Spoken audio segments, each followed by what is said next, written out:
서울 아파트 가격이요, 평균 가격이 13억이었는데 몇 달 사이에 15억까지 올랐습니다. 32년간 매월 400만 원씩을요 꼬박꼬박 한 푼도 안 쓰고 저축을 해야지 살 수 있는 게 서울의 아파트 가격입니다. 더 많은 지역들을 저희가 세미나를 통해서 또 안내해드리고 있어요. 이번 주 수토 세미나에 오시면 될 것 같습니다.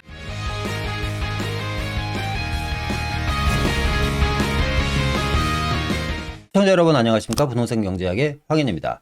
최근 이 서울의 이 빌라 가격이요, 아파트 가격을 넘어서는 기이한 현상이 벌어지고 있습니다. 도대체 왜 이런 일이 일어날까요? 자, 한국 부동산 통계의 자료를 보면요, 최근 2달 동안 이 서울시 빌라의 매매 가격 상승률이요, 아파트 가격 상승률을 큰 폭으로 2배 이상 앞서고 있다라는 분석이 나왔습니다. 제가 영상을 통해 종종 이런 말씀을 드렸습니다. 빌라라는 상품, 미운 오리 새끼에서 언젠가는 시장을 주도할 상품으로 바뀔 것이다. 이런 영상을 종종 올려드렸는데, 글쎄 시장을 주도하기에는 아직 이르지만 어쨌거나 가장 중요한 핵심 포인트는 뭐냐면, 빌라를 찾는 사람들이 아파트를 찾는 사람들보다 많아졌다라는 이야기입니다. 자, 현재 빌라를 갖고 계신 분들도 계실 거고, 아니면 빌라를 투자라든가 실거주 목적으로 매수를 생각하시는 분들도 계실 겁니다. 그래서 오늘 영상을 준비했습니다. 오늘 영상 끝까지 보시면요, 좋은 빌라, 즉 돈이 되는 빌라를 선점하는 방법과 재개발 입주권을 노리고 투자하시는 분들도 많으시잖아요. 어떤 빌라, 어떤 지역에 있는 빌라를 사야지 안전하게 재개발 입주권까지 나올 수 있는지에 대한 이야기 함께 전해드릴 거니까요, 오늘 영상 끝까지 시청해 주시고, 자, 영상 시작 전에 구독, 좋아요, 알람 설정 부탁드리도록 하겠습니다. 자, 그럼 오늘 이야기 바로 시작하도록 하겠습니다. 최근에 빌라 문의가 상당히 많은데, 저희 사무실도 이 빌라 투자에 대한 문의가 상당히 많이 들어오고 있습니다. 자, 이런 분들이 지금 최근 빌라를 매수를 생각하고 계십니다. 자, 첫 번째, 젊은 신혼부부들의 실거주 목적 빌라 매수 문의가 늘어나고 있습니다. 일단 이제 전세 시대가 지금 종말이 다가오고 있고 월세화로 바뀌고 있다 보니까, 특히 이제 아파트 시세가 너무 많이 올랐잖아요. 그러니까 이제 다주택자 규제 이전에 예를 들어 강북 지역에 6, 7억 하던 빌라들이 지금 10억대까지 올라갔습니다. 그러니까 너무도 짧은 시간에 너무나 큰 폭의 상승이 이루어지다 보니까 전세를 들어가기도 난감하고 월세는 더욱더 힘들다 보니까, 자, 이럴 바에는 차라리 그냥 안전하게 위치가 좋은 곳에 향후 이 아파트 입주권까지 노릴 수 있는 빌라를 사서 신혼생활을 시작하겠다 라고 생각하시는 분들이 상당히 많은 것 같아요. 저희가 이제 이 상담 통계를 보면 젊은 층들이 빌라를 사겠다고 오시는 비율이 해마다 늘어나고 있거든요. 자, 그런 걸로 봤을 때는 이 주택에 대한 기준이 좀 바뀌고 있지 않나라는 생각이 듭니다. 또 두 번째는 40, 50대 분들의 투자 목적 또는 자녀 명의의 매수가 늘어나고 있습니다. 지금 고령화 시대고 다들 요즘 건강에 관심들이 많으시잖아요. 그러다 보니까 또 은퇴가 빨리 다가옵니다. 그러니까 40, 50대 분들이요, 노후 자금으로 이 빌라 투자를 생각하시는 분들도 계세요. 그러니까 빌라에서 월세를 받겠다라는 것보다는 이 빌라를 통해서 최근에 재개발의 가격 상승이 많이 되고 또 향후에 아파트 입주권까지 받을 수 있으니까, 시세 차익 또는 향후에 아파트를 통한 안정적인 월세 수익을 받기 위해서 투자하시려고 하시는 분들이 상당히 많습니다. 왜 우리가 월세라고 하면 사실상 오피스텔 아니면 상가였는데, 최근 전세 물량이 줄어들면서 월세화로 많이 이전되고 있죠. 그러니까 서울시 전체 물량의 60, 70%가 월세 물량이다 보니까 사실상 소비를 할 수 있는 여력이 없습니다. 주거비에 너무 많은 돈이 투자되기 때문이죠. 그러다 보니까 내수 시장이 죽습니다. 그러니까 내수 시장이 죽으면 제일 힘들어하시는 분들은 어떤 분들일까요? 상가를 통해서 안정적인 월세를 받으시는 분들이 공실에 대한 리스크가 점점 커지는 겁니다. 근데 이 내수는 앞으로 점점 더 힘들어질 것 같습니다. 일단은 월세화로 진행되는 것뿐만 아니라 사회 전반적인 제도와 시스템적인 문제 때문에도 앞으로 오프라인 매장이 살아남기가 점점 힘들지 않을까. 자, 그러다 보니까 가장 안정적인 월세 상품은 뭐다? 주거용 부동산에서 나온다라는 결론에 다다르게 되는 거죠.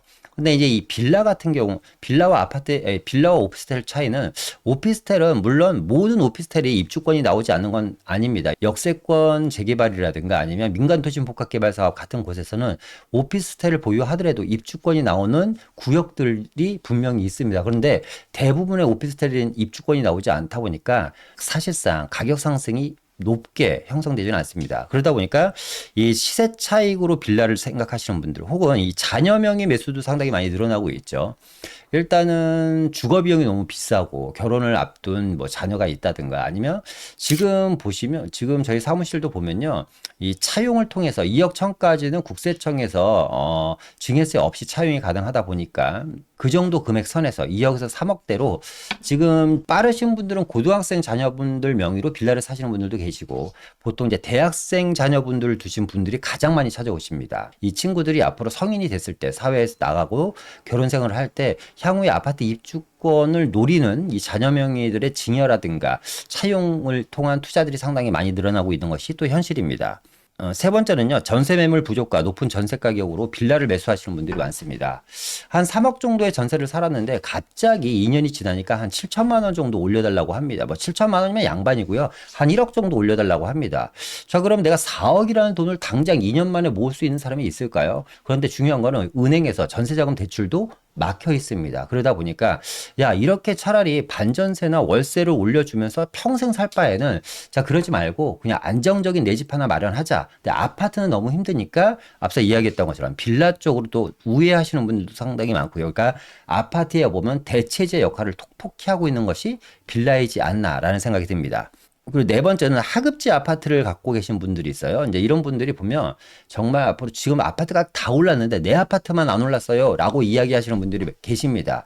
이런 하급지 아파트를 매도한 이후에 상급지 쪽, 뭐 한강벨트라든가 마포, 용상, 성동구라든가 광진구라든가 잠실 쪽 인근 지역 같은 이런 상급지 주변에 있는 재개발 빌라를 또 매수하려는 분들이 많습니다. 이외에도 다양한 이유로 지금 빌라 쪽에 관심이 많은 것은 현실입니다. 자, 앞서 말씀드렸던 것처럼 서울 아파트 가격이요, 작년 초만 해도 평균 가격이 13억이었는데 몇 달 사이에 15억까지 올랐습니다.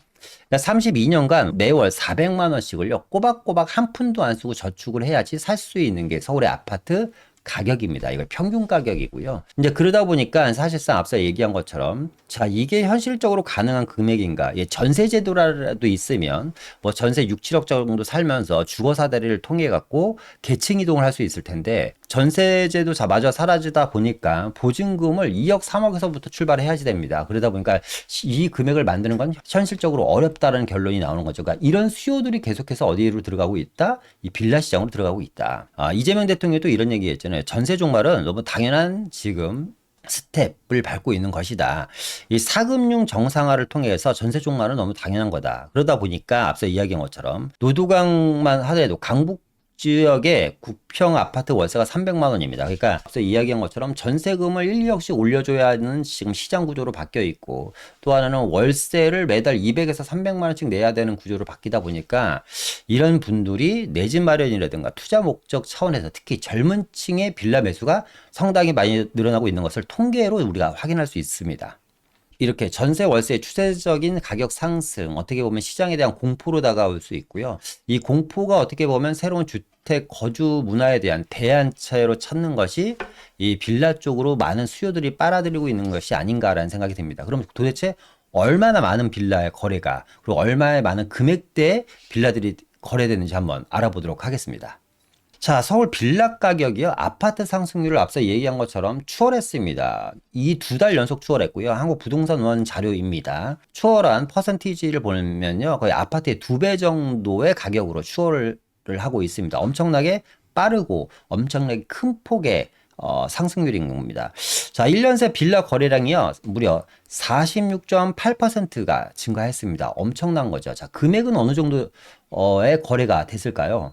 서울시 빌라 거래 금액이요, 무려 4조 3,261억 원어치가 거래됐습니다. 자, 엄청난 수치입니다. 이게 2026년 1분기입니다. 1분기면 1월 달부터 3월 달까지란 이야기입니다. 아직까지 9개월 정도가 더 남아 있습니다. 그러니까 9개월 동안 앞으로 얼마나 더 많은 빌라가 거래될지는 통계자를 보면서 향후에 빌라 가격이 어느 정도 오르고 어느 정도 거래가 되는지는 계속해서 말씀드리도록 하겠습니다. 작년 1분기가 2조 원, 2조 6천억 대니까요. 거의 한 2조 원 이상의 거래 금액이 터졌다는 얘기고, 전년 대비 65.9%라는 아주 기록적인 상승률을 보여주고 있는 게 현재 빌라 시장입니다. 자, 진짜 엄청난 것 같습니다. 그러니까 이 월세 시대의 두어다리 붕괴, 그러니까 이게 어떻게 보면 이 빌라도 이게 보면 풍선 효과로 또 볼 수도 있을 것 같아요. 그죠? 한쪽을 누르면 한쪽으로 튀어갈 수밖에 없는. 글쎄, 이게 정책을 계속해서 똑같은 패턴으로 반복을 하다 보니까 똑같은 방향성이 시장에서 계속해서 나오는 것 같습니다. 이 월세 시대가 이제 본격적으로 올 하반기부터는 돌입할 것 같은데요. 이 주거 사다리가 붕괴되면서 내 집 마련의 꿈이 날아갔습니다. 높은 아파트 분양가, 그리고 아파트 가격. 앞서 이야기한 것처럼 아파트 가격이 단기간에 한 2배 정도 올랐고 작년에 13억 정도 하는 지역의 분양가들이 지금 25억대 나오니까요. 분양가도 10억 이상씩 상승을 하고 있습니다. 그리고 촘촘해진 대출 문턱 때문에 어떻게 보면 지금 가장 고통을 받으시는 분들이 어떻게 보면 흑수저 출신들의 성공하신 분들입니다. 본인들 집안, 어머니, 아버님은 돈이 없어요. 근데 본인이 열심히 공부하고 해서 성공을 했습니다. 그런데 이 소득 수준이 높다 보니까 각종 대출이라든가 혜택에서 다 막혀버립니다. 물론 청약시장에서도 여러 가지로 예외가 됩니다. 그러니까 이런 분들이 소득은 높은데 집에서 끌어들일 돈은 없고 그러다 보니까 사실 내 집 마련이 점점 어려워지는 거거든요. 그리고 전세 소멸과 월세 시대 이런 것들이 계속해서 어떻게 보면 시장에 프레시를 주면서 빌라 시장으로 계속해서 수요들이 유입되고 있지 않나. 그러면 이 빌라 시장도 점점 어떻게 될까요? 시간이 지나면 지날수록 문턱이 계속해서 높아질 수밖에 없다라는 겁니다. 특히 상급지 같은 지역 많은 분들이 원하는 지역이라든가 재개발이라든 이런 호재가 상당히 높은 지역 같은 경우는 6억이면 이제 원룸을 사야지 됩니다. 그러니까 몇 년 전만 해도 6억이라는 돈으로 3룸을 살 수 있었다면 지금은 6억으로 원룸밖에 못 사니까 빌라 시장의 문턱도 점점점 높아지고 있는 것이 현실이다. 아파트뿐만 아니라 빌라도 매매 전세 월세 할 것 없이 다 같이 지금 우상향을 가리키고 있는 게 현재의 빌라 시장입니다. 그래서 본격적으로 이 빌라 시대가 저는 시작됐다라고 좀 감히 말씀을 드릴 수 있을 것 같아요. 이 빌라 시대가 본격적으로 2026년 상반기부터 시작되고 있다. 조금 사실상 지금 시장에 들어오시는 분들은 많이 늦은 거는 맞습니다만 그래도 더 늦기 전에라도 어떻게 보면 투자형이든 내 집 마련이든 먼저 선점을 해야 되지 않을까요? 신축 빌라를 선점하겠다라는 생각을 갖고 계시는 분들이 상당히 많은 것 같아요. 근데 신축 아파트가 사실상 누구나 함부로 아무나 살 수 없는 상품이다 보니까 이 신축 빌라 재개발 초기 투자를 통해서 선점하겠다는 분들의 수요가 점점 늘어나고 있다. 자, 낡은 빌라가 새 아파트로 바뀌는 이 재개발을 통해서 앞서 이야기한 것처럼 새 아파트 입주권을 선점 투자하려는 분들의 수요가 엄청나게 늘어나고 있죠. 서울 아파트가요, 분야가 30억 시대에 돌입을 했습니다. 그러니까 30억? 대출이 한 2억 정도밖에 안 나오다 보니까 그것도 DSR과 DTI가 완벽하게 갖춰졌을 때 2억 정도 해주는 겁니다. 자, 그런데 30억에 분양하는 아파트들이요, 20대 1, 30대 1, 50대 1, 60대 1, 심지어 100대 1 경쟁률까지 나옵니다. 그러니까 아파트 한 채를 사는데 서울시 평균 몇 명이 몰린다? 30억짜리를 사는데 50명이 몰린다는 얘기입니다. 경쟁 안에 끼어들어가는 것도 힘들지만 내가 이 경쟁 안에 끼어들려면 뭐가 있어야 돼요? 자본금이 마련되어 있어야 됩니다. 그런데 이 재개발 입주권은 경쟁이 필요 없는 거잖아요. 그죠? 내가 원하는 금액대 1억대부터 가능하다 보니까 1억대부터 내가 원하는 지역에 있는 재개발을 투자할 수 있다 보니까 경쟁 없이 선점 투자할 수 있다는 아주 강력한 메리트가 있는 것이 어떻게 보면 재개발 빌라 시장의 장점이지 않나. 그러면서 향후에 3, 40억 정도 되는 새 아파트에 대한 입주권을 누릴 수 있는 기회까지 갔다 보니까 이 수요는 점점 폭발적으로 늘어날 것 같습니다. 자, 2026년 그럼 어떤 지역을 사야지 될까요? 어떤 빌라를 사야지 되고요. 자, 첫 번째, 이 빌라도 상급지, 중급지, 하급지가 있습니다. 그러다 보니까 이 상급지 중에서도 틈새 투자 지역이 있습니다. 한강벨트 상급지들, 뭐 가격대가 엄청나게 비싸죠. 예를 들어서 뭐 한남뉴타운이라든가 성수동이라든가 자양동, 노량진이라든가 옥스, 구무, 횡당동, 마포 지역의 한강변 재개발들은요, 기본적으로 빌라 투자가 15억, 20억이고요. 비싼 데는 30억까지도 갑니다. 매매 가격 기준으로요. 그런데 이 안에도 틈새 투자가 있습니다. 한 2억에서 3억대로 살 수 있는 이런 틈새 투자 지역들이 있기 때문에 이런 틈새 투자 지역들을 한번 노려봤으면 좋겠고, 또 이 유명한 지역들, 앞서 이야기한 것 같은 이 한강벨트 너무 유명하잖아요. 근데 한강벨트 배후 주거지들은 또 지금은 유명하지 않지만 앞으로 유명하게 될 지역들이 있습니다. 이런 지역들은 어떤 지역이죠? 유망한 지역입니다. 그러니까 뭐 우리가 지금 유명하다라고 생각하는 지역들 중에서 뭐 청량리 같은 지역들이 그런 지역들도 있을 거고, 뭐 노량진, 뭐 흑석동 뭐 얘기할 것도 없죠. 마포, 신수동, 광흥창 지역들, 뭐 자양동, 몇 년 전까지만 해도 우리가 이런 지역을 유명하다고 이야기했나요? 전혀 아닙니다. 그런데 너무 유명해졌죠. 잠실 같은 지역들 3, 4년 전에 잠실 본동, 삼전동, 석촌동 같은 지역들 쳐다도 안 봤습니다. 아예 관심 대상에서 두질 않았죠. 그런데 이 지역들이 지금 엄청나게 유명해졌습니다. 유망한 지역을 먼저 들어가면 향후에 유명하게 될 수 있는 믿음과 확신이 있는 지역들이 있어요. 이런 지역들이 어떤 지역들이면 입지가 상당히 좋고 교통망이 확충되고 대규모 개발 사업이 집중되는 곳들입니다. 자, 그런 곳들이 과연 어디일까요? 자, 오세훈 서울시장이 5선에 당선되면서요, 지금 복합개발 사업들이 탄력을 받고 있습니다. 이 지역들이 어떤 지역인지 한번 보면서 이 중에서 유망한 지역은 어디고 유명한 지역은 어디인지, 그리고 틈새 지역은 어떤 지역들인지 한번 보도록 하겠습니다. 일단 서울시 북부 역세권 개발 사업입니다. 현재 공사가 들어갔죠. 대한민국에서 대표하는 도심권 최초의 마이스 산업단지고요. 도심권 최초의 국제 회의장이 들어간 겁니다. 가는 지역입니다. 수십만 명이 들어갈 수 있는 업무타운이 완성되고요. 이 서울역 북부 역세권 개발 지역을 기준으로 서계청파동이 있고 후암동이 있습니다. 근데 서계청파동과 후암동은 엄청나게 가격이 많이 올랐죠. 그리고 이 북쪽 상단에 보면 명동이 있고 회연동이라는 지역들이 있거든요. 저희가 이 회연동이라는 지역을 틈새 투자 지역으로 엄청나게 많이 여러분들한테 이야기를 해드렸던 지역입니다. 이 회연동이라는 투자 지역, 명동역을 끼고 있고 서울역을 끼고 있고 그리고 대규모 일자리를 끼고 있는 이 회연동이라는 지역이 1억에서 2억 정도면 투자가 가능했던 지역이거든요. 그런데 이 지역이 현재 신속통합기획으로 구역 지정이 되면서 연번동의서를 걷고 있습니다. 근데 아직까지 저는 이 회원동이라는 지역 투자에 대한 메리트가 있다고 봅니다. 그래서 서계청파 지역이라든가 후암동이라든가 이런 지역이 거의 대부분이 신속통합으로 묶이면서 사실상 실거주를 반영하지 않으면 투자가 힘들거든요. 그래서 이런 지역들, 서울역 주변권이나 도심권을 놓치신 분들은 회연동 주변 지역에 한번 관심을 가지셨으면 좋겠고요. 두 번째는 잠실 스포츠 마이스 개발이죠. 여기는 이제 서울역보다 압도적으로 많은 개발 사업이 진행됩니다. 삼성역 지하화 사업이라든가, 그리고 복합개발 사업이라든가, GBC라든가, 마이스라든가, 여러 가지 개발 사업들이 있는데, 삼성역과 잠실을 개발하는 겁니다. 그죠?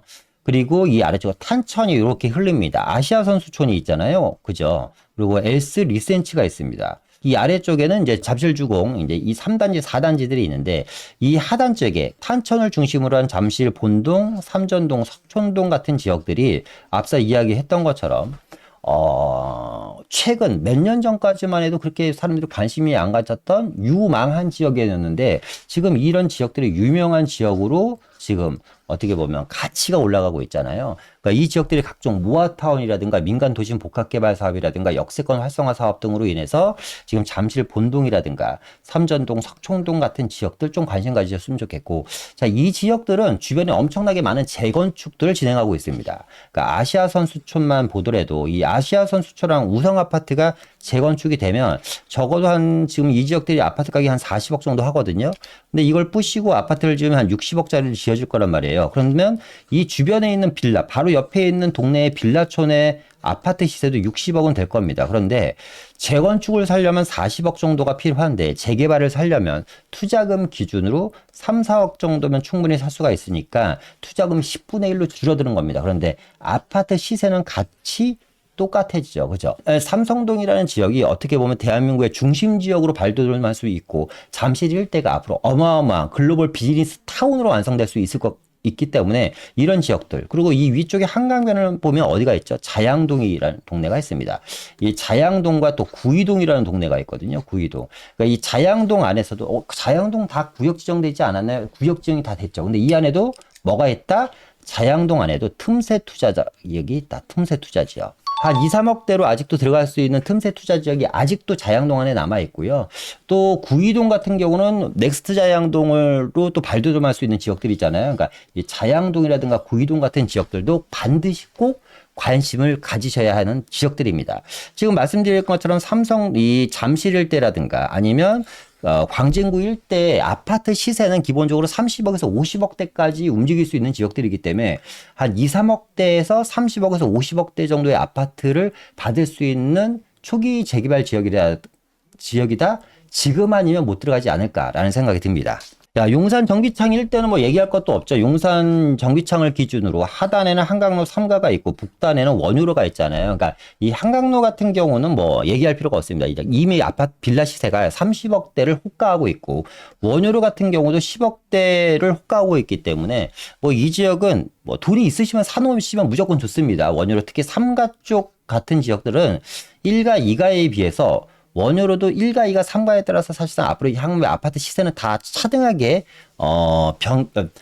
원유로 같은 지역은 원유로 1가나 2가, 3가 어디에 사느냐에 따라서 아파트 시세가 차등하게 좀 움직일 겁니다. 이 용산 국제업무지구를 기준으로 전자상가 벨트와 이쪽 삼가와 현대자동차 컴플렉스와 그리고 아래쪽에 있는 한강로 그리고 서부이촌동 재개발 사업까지 완성이 되면 이 원효로와 한강로 주변의 가치는 엄청나게 올라가겠죠. 뭐 이런 지역들 더 이상 얘기할 필요가 없고요. 또 이 청량리, 왕십리 같은 지역들 뭐 엄청나죠. 청량리역 을 기준으로 아래쪽에는 용두동이라는 지역이 있죠. 용두동이라고 지역이 있고요. 왼쪽 지역은 전농동이라는 지역이 있습니다.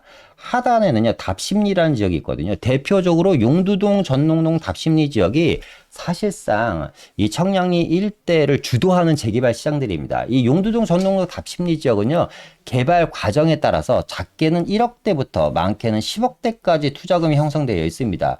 이 청량리라는 지역, 아까 서울역이 지하철 한 14개 정도, 지하철 노선만 14개가 들어가거든요. GTX가 2개 노선이 들어가고요. 근데 이 청량리라는 지역은 14개가 훨씬 넘게 들어갑니다. 그러니까 엄청나게 많은 지하철 물량이 들어가고 마찬가지로 이 청량리라는 지역에서 서울역, 용산과 그리고 삼성동이 앞으로 한 정거장이면 커버가 되는 지역들이기 때문에 이 용두동이라든가 전농동, 답심리 같은 지역들 꼭 관심을 역시 가지셨으면 좋겠습니다.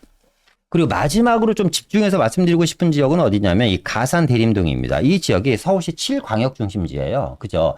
7광역 중심지인데 이 가산 대림동이라는 지역 같은 경우는 지금 이 가산 대림동 같은 경우는 서울시 복합개발 사업에서도 특히 국토부와 서울시가 같이 좀 관심을 갖는 지역이고 이 지역들도 지금 아파트 시세가 많이 올라왔습니다. 거의 한 18억 정도에 육박하는 아파트 시세들이 올라와 있고, 지금 이 벨트 자체가 흑석 벨트에서 노량 벨트, 신길 벨트, 가산 대림 벨트까지 이 일자축으로 이어지는 라인이거든요.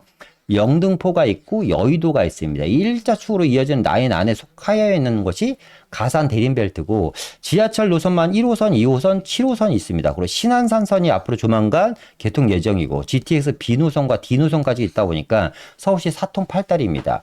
여의도 쪽에만 근무 인원이 한 25만 명 정도 되고 가산 디지털 단지에만 한 15만 명 정도, 도합 40만 명의 일자리가 옹집해 있다 보니까 이 가산 대림동 지역 같은 경우는 이 서울시 7광역 중심지 안에서도 여의도와 지벨리의 배후 주거지로서, 그러니까 광명이 지금 아파트 시세가 엄청나게 높고 전세가도 높은 걸로 알고 있는데 이 아래쪽이 광명이란 말이에요.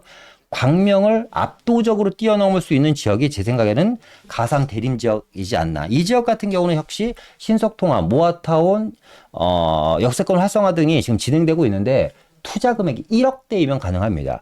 자, 1억대 정도로 투자를 해갖고 안전마진 15억에서 한 18억 정도 된다면 저는 무조건 관심을 가져야 되지 않나 라는 생각이 듭니다. 그러니까 이런 지역들 외에도 더 많은 지역들을 저희가 세미나를 통해서 또 안내해드리고 있어요. 내 집 마련 차원에서 실거주 목적으로 재개발 빌라에 관심 있으신 분들이라든가 1억대에서 3억대로 향후에 아파트 입주권을 받을 만한 지역을 선점 투자하시고 싶으신 분들 이번 주 수토 세미나에 오시면 될 것 같습니다. 1시부터 시작하고요.